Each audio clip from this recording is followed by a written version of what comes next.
Order! Order! You are an incorrigible delinquent at times. Behave yourself, man!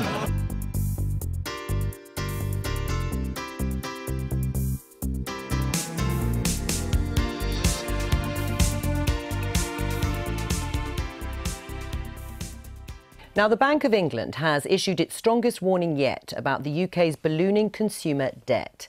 It said that Britain's banks could incur £30 billion worth of losses on their lending on credit cards, personal loans and for car finance if interest rates and unemployment rose sharply.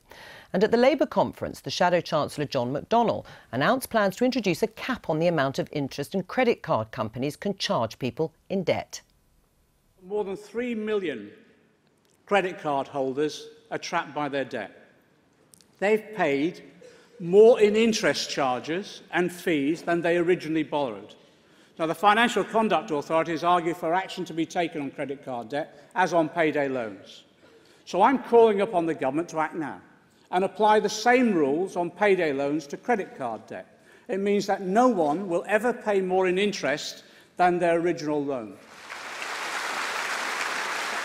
If the Tories refuse to act, I can announce today that the next Labour government will amend the law. When we go in, you can call it the McDonnell Amendment. Shadow Chancellor John McDonnell. Well, joining us now from Salford is the chair of the all-party parliamentary group on debt and personal finance. What a title. Labour MP Yvonne Favargue. And, of course, Martin Lewis is here in the studio. Yvonne, before I come to you, Martin, how serious is the problem of personal debt?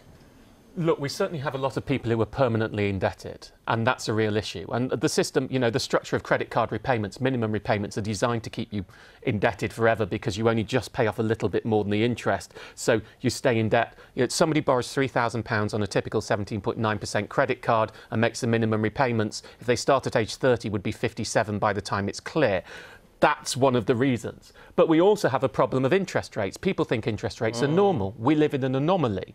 Now, what hasn't been mentioned there is mortgages. We have a mortgage ticking time bomb. Mortgages may sound cheap at the moment, but most people's standard variable rates is vastly above the base rates. If they go up, we're going to be looking at potential defaults and repossessions right across the board, and this has to be examined before interest rates go up. So is there a problem? Damn right. Right. Well, Yvonne, is really the suggestion of capping credit card repayments really the answer? I don't think there is one single answer at all. I welcome the announcement. I think we should be looking at it across the board at capping companies like Bright House and the rent-to-own market, looking at other forms of credit, looking at the banks who are charging for a missed repayment on overdrafts and are charging incredible fees and charges on that. It's not just the interest rates, it's the fees and charges for those missed payments for people who have a bump in the road.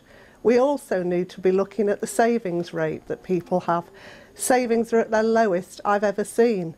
People need to be encouraged to save. And there needs to be a savings schemes that are designed around people's lives. People's lives shouldn't be designed around a government savings scheme. Right. I mean, let's take the capping of the credit cards. You would sign up to that? Oh, I very much support it. But if you actually do the maths on it, it protects people who've been in debt for 15-odd years and puts a cap on the end. I don't think it would skew the market too badly. Don't? I think we might see slightly shorter 0% deals, but I think what it would do is add protection at the end. What it says is, if you borrow £1,000 on a credit card, the most you'll repay is £2,000. So your £1,000 that you borrowed plus £1,000 of interest. That doesn't seem an unreasonable cap to me. Very important we don't cap interest rates, because interest rates have all types of complexities. Total cost cap, I campaigned for it on payday loans. I was heavily involved in that campaign. I think this is a good idea. I'm afraid I'm often going to violently agree with Yvonne. We've done a lot of work together, and what she doesn't, she might be an MP now. It's not a crime, you can violently agree. She used to head up a Citizens Advice Bureau. She knows what she's talking about, and we do have a problem across the board. There should only be a certain amount of interest that people should have to pay back, but cap it on cost, not on interest rates. What about what Yvonne said about savings rates and savers? Because they have long complained, because we've had record low interest rates, of course, since the financial crash, and people just have not been able to make use of their savings. To excite your viewers, I will say savings rates have bounced back from the top easy access rate of 0.9%. Today it's 1.26%. Wow. Whoop, whoop, whoop.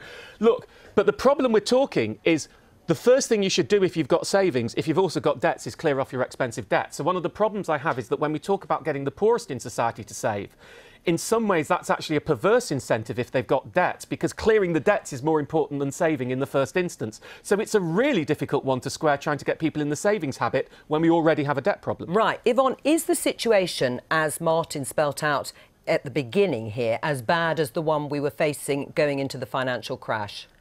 Yes, I think it is. I think people are overextended. I think there are people with debt. I think the situation is bad for the majority of people, and I agree with Martin. The sensible thing to do is to clear your debts.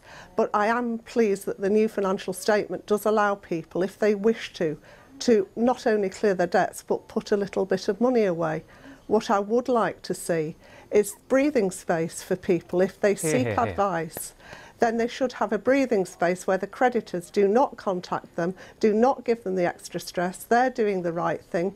Give them a breathing space. It was in our manifesto, it was in the Conservative manifesto, and it's vanished. And it's in both manifestos. Both major parties promised this. How come it hasn't happened? What this says is if you go to a non-profit debt counsellor, then they can freeze your repayments and freeze your interest for a couple of months. That gives you time to get yourself back together, and then actually might mean the creditors will gain too, because you'll start to repay it back. But we do have a problem. I'm going to disagree with you, Yvonne, on something. You said it's worse now than before 2007. I think currently it's probably not quite as bad, but because interest rates are now low, when they rise, it's going to be a lot worse. Right. Well, Yvonne, you know, there has been talk. You know, the Bank of England governor has hinted at it, although he's hinted at other things before and they haven't happened. But, you know, when is there going to be a good time to increase interest rates? To be honest, if you're struggling, there's never a good time to increase interest rates if you owe money to people. For those that are just about managing, any increase on interest rates could just about tip them over that precipice. But how do you deal with the rising inflation? I really don't know how we deal with rising inflation, because people are paying more for goods, which also puts them more into debt. I mean, although the only thing to say on raising interest rates affecting debtors is, yes, anybody on a variable rate mortgage.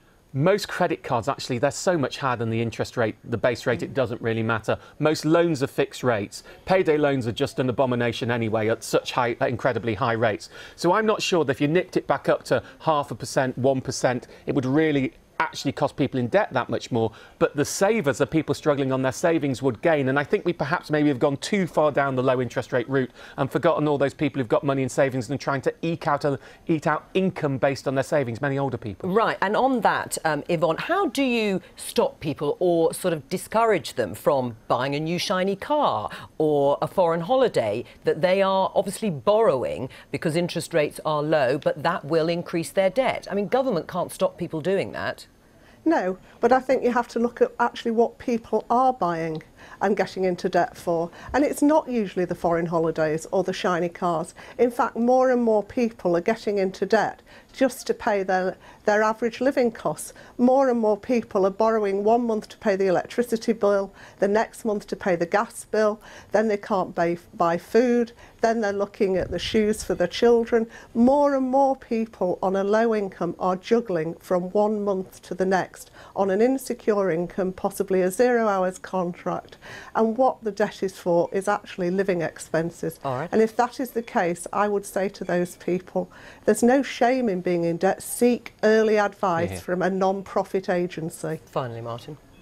What could the government do? Well, I fronted the campaign to get financial education on the national curriculum, which happened a couple of years ago. No teacher training has been given. People aren't trained on how to do this. No money has been put into resourcing this. This was a Pyrrhic victory. We now have financial education as a tick box exercise. I'm personally looking at funding a textbook because the government won't do it. Nobody has put money into doing this. We've got financial education on your curriculum. It's been a failure because nobody has made it happen. And the government went, yes, here, we've given you what you campaigned for. We've ticked the box and they've run away. And that needs to change. I can hear more lobbying going on. Yvonne Fovargue, thank you very much in Salford.